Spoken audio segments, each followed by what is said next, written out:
নিশ্চয় জানিব খুজিব যে মন্ত্ৰীসভাৰ পোৰ্টফলিঅ আদি কেতিয়া দিয়া হ'ব। অকণমান মই সময় ল'ম যাতে যোৱাবাৰ যিসকল মন্ত্ৰী দায়িত্বত আছিলে তেওঁলোকৰ কাম কাজ আৰু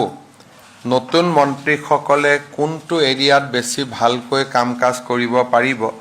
এই দুইটাই মই অকণমান খৰখেদা নকৰাকৈ অকণমান পৰ্যালোচনা কৰি দপ্তৰখিনি এলট কৰিম। কিন্তু অহাকালিৰ ভিতৰত আমি অভিভাৱক মন্ত্ৰীৰ দায়িত্বখিনি আবণ্টন কৰি দিম যাতে মন্ত্ৰীসকলে বিভিন্ন জিলালৈ গৈ বান পৰিস্থিতি সম্পৰ্কীয় বিষয়বিলাক বুজ ল'ব পাৰে আৰু বান পৰিস্থিতিৰ বাবে জিলা প্ৰশাসনসমূহক সক্ৰিয় বা সষ্টম কৰাৰ ব্যৱস্থা কৰিব পাৰে। মই আন প্ৰশ্নৰ উত্তৰ দিয়াৰ আগতে কেবিনেটৰ দুটা তিনিটা সিদ্ধান্তৰ বিষয়ে ক'ব খুজিছোঁ। আজি আমাৰ কেবিনেটে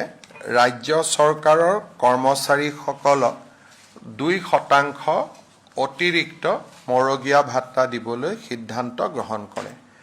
ইমান দিন আমাৰ ৰাজ্য চৰকাৰৰ কৰ্মচাৰীসকলে 58% ডিয়াৰনেছ এলাউন্স পাই আছিলে। এই সিদ্ধান্তৰ পিছত আমাৰ ৰাজ্য চৰকাৰৰ কৰ্মচাৰীসকলে 60% ডিয়াৰনেছ এলাউন্স পাব আৰু ই তৎকালীনভাৱে কাৰ্যকৰী হ'ব। আপোনালোকে সকলোৱে জানে যে যোৱা চৰকাৰৰ সময়ছোৱাত আমি ডিব্ৰুগড়ক অসমৰ দ্বিতীয় ৰাজধানী হিচাপে ঘোষণা কৰিছিলোঁ। আজি আমাৰ কেবিনেটে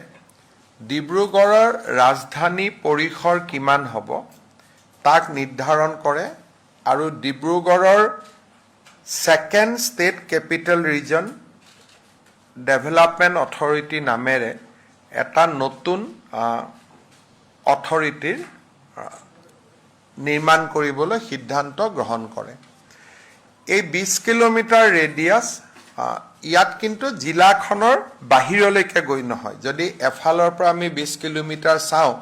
আমি বগীবিল দলং পাৰ হৈ যাওঁ, কিন্তু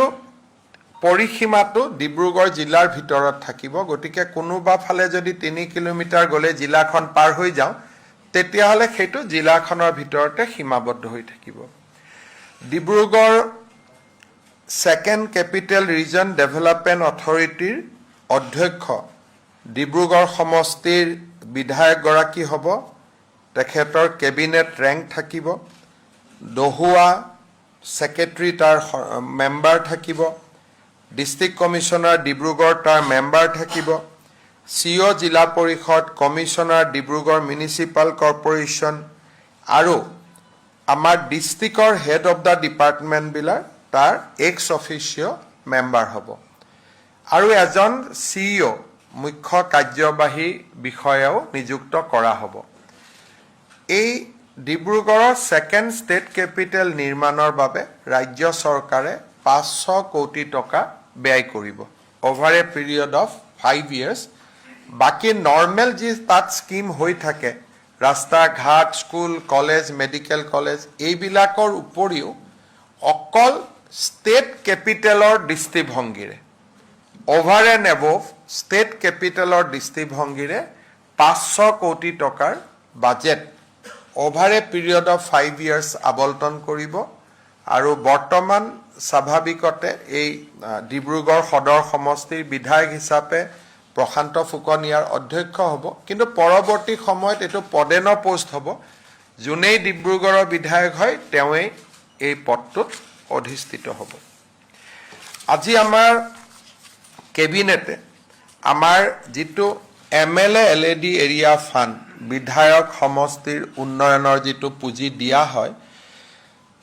এই পুঁজি যোৱা 5 বছৰত 1 কোটি টকাত সীমাবদ্ধ হৈ আছিল। 5 বছৰ নহয়, 2016 চনৰ পৰাই ইয়াক বঢ়োৱা হোৱা নাছিল। এই বছৰ আমি MLA এৰিয়া ফাণ্ড 1.5 কোটি টকালৈকে বৃদ্ধি কৰিছোঁ আৰু 1 এপ্ৰিলৰ পৰা 2 কোটি টকালৈকে ই বৃদ্ধি হ'ব। এই বছৰ 1.5 কোটি ৰখাৰ মূল উদ্দেশ্যটো হৈছে যিহেতু আধা সময় পাৰ হৈ গ'ল, এই বছৰ ই 1,50,00,000 হ'ব অহা বছৰ ই 2 কোটি টকালৈকে বৃদ্ধি হ'ব এই 2 কোটি টকাৰ 10% আমি এনেকে ৰাখিছোঁ য'ত নেকি স্কুলৰ ফেন এখন লাগে কৰবাত নামঘৰত তাল এযোৰ লাগে বা কোনোবা দিব্যাংগ হুইল চেয়াৰ এখন লাগে তেনেকুৱা কিছু আমি চোকা ল'ৰা এজনক কেতিয়াবা লেপটপ এটা দিব লাগে শিক্ষাৰ্থী এজনক এনেকুৱা 10% টকা আমি ইনষ্ট্ৰুমেণ্ট আদি কিনাৰ বাবে তাৰ ভিতৰত আমি ৰাখিছোঁ 2 কোটি টকাৰ 1,80,00,000 ইনফ্ৰাষ্ট্ৰাকচাৰত হ'ব 10% আমি ইনষ্ট্ৰুমেণ্ট এম্বুলেন্স এখন কিনিব পাৰিব এই ধৰণৰ কামৰ কাৰণে 10% আমি ব্যয় কৰিবলৈ অনুমতি দিছোঁ চতুৰ্থতে আপোনালোকে জানে যে আমাৰ ৰাজ্যত বাজেটখন পাছ নোহোৱা কাৰণে বিশেষকৈ প্ৰত্যেক 5 বছৰৰ মূৰত আমি ভোট অন একাউণ্টছ কৰোঁ ফেব্ৰুৱাৰী মাহত আৰু 3 মাহলৈকে খৰচ কৰাৰ আমি অনুমতি পাওঁ আৰু তাকো মূলতঃ দৰমহাৰ ক্ষেত্ৰত তাৰ কাৰণে আমাৰ ৰাজ্যৰ বহু কেইখন উন্নয়নমূলক আঁচনি এইকেইটা দিন আমাৰ বন্ধ হৈ আছে বা যিমান বাজেটত টকা আছিলে সিমানেদি মাত্ৰ কৰি থকা হৈছে তাৰ পৰিপ্ৰেক্ষিতত আমি 6 জুলাইত অসম বিধানসভাৰ বাজেট অধিৱেশন আমি আহ্বান কৰিছোঁ যাতে 1 আগষ্টৰ পৰা প্ৰতিটো চৰকাৰী আঁচনিৰ সুবিধা নিয়মীয়াভাৱে অসমৰ ৰাইজে পাব পাৰে বিধানসভাৰ অধিৱেশন এখন আহ্বান কৰিবলৈ এমাহৰ নটিচ লাগে গতিকে আজি 4 তাৰিখ 6 জুলাইত আমি পাতিব খুজিছোঁ আৰু 6 জুলাইৰ ভিতৰত বাজেট হ'লে 28-29 জুলাইত পাছ হৈ যাব 1 আগষ্টৰ পৰা সকলো চৰকাৰী আঁচনিৰ সুবিধা আগৰ দৰে অসমৰ ৰাইজে লাভ কৰিব পাৰিব এই অসুবিধাৰ কাৰণে যেহেতু বিভিন্ন বাতৰি কাকতত বেলেগ বেলেগ কৰি কথা ওলাই আছে আঁচনি বন্ধ কৰি দিলে অমুক কৰি দিলে মই সাংবাদিকসকলক অনুৰোধ কৰিম যে অকনমান ভেৰিফাই নকৰাকৈ এই ধৰণৰ নিউজ আমি দিয়াৰ প্ৰয়োজন নাই কাৰণ 1 আগষ্টৰ পৰা প্ৰতিখন আঁচনিৰ সুবিধাই অসমৰ ৰাইজে নিয়মীয়াকৈ পাব আমাক খালি পূৰ্ণাংগ বাজেটখন পাছ হ'ব লাগে 6 জুলাইত আমি পূৰ্ণাংগ বাজেট অধিৱেশন পাতিছোঁ 21 দিনৰ বাজেট অধিৱেশন হ'ব আৰু পৰৱৰ্তী সময়ত আমাৰ 1 আগষ্টৰ পৰা প্ৰতিখন চৰকাৰী আঁচনিয়ে আমি নিয়মীয়াকৈ পৰিচালনা কৰিবৰ বাবে সুবিধা পাম কেবিনেটত আজি আমাৰ এডুকেশ্যন ডিপাৰ্টমেণ্ট সংক্ৰান্তত আৰু এটা সিদ্ধান্ত হয় এডুকেশ্যনত স্কুলসমূহত যিবিলাক চতুৰ্থ শ্ৰেণীৰ কৰ্মচাৰীয়ে কাম কৰি আছে তৃতীয় শ্ৰেণীলৈ তেওঁলোকে প্ৰমোচনৰ সুবিধা পায় ৰুলখন নোহোৱাৰ কাৰণে সুবিধা পোৱা নাছিল আজি আমি তাৰো ৰুলখন বনাই দিছোঁ যাতে চতুৰ্থ শ্ৰেণীত কাম কৰি থকা কৰ্মচাৰীসকলে তৃতীয় শ্ৰেণীলৈ পদোন্নতি হোৱাৰ সুবিধা পায় আমাৰ মূলতঃ এইখিনি আজি কেবিনেটত সিদ্ধান্ত আছিলে আপোনালোকে যদি কিবা কথা সুধিব বিচাৰে মই কোৱাখিনিৰ উপৰিও নিশ্চিতভাৱে আপোনালোকে মোক সুধিব পাৰিব 7 দিন মেক্সিমাম কাৰণ মই অকনমান চাই চিতি দিব খুজিছোঁ যাতে খৰখেদা নহয় গতিকে মই 7 দিন সময় ল'ম আৰু যদি চোৱাটো বা চিন্তাটো আগতীয়াকৈ হৈ যায় আগতীয়াকৈ দি দিম কিন্তু মেক্সিমাম 7 ডেজ বুলি ধৰি থৈ দিওঁ কিন্তু গাৰ্জেন মন্ত্ৰীখিনি আমি কালিয়ে দি দিম যাতে মন্ত্ৰীসকলে কালিৰ পৰাই নিজৰ নিজৰ কামত নামি যাব পাৰে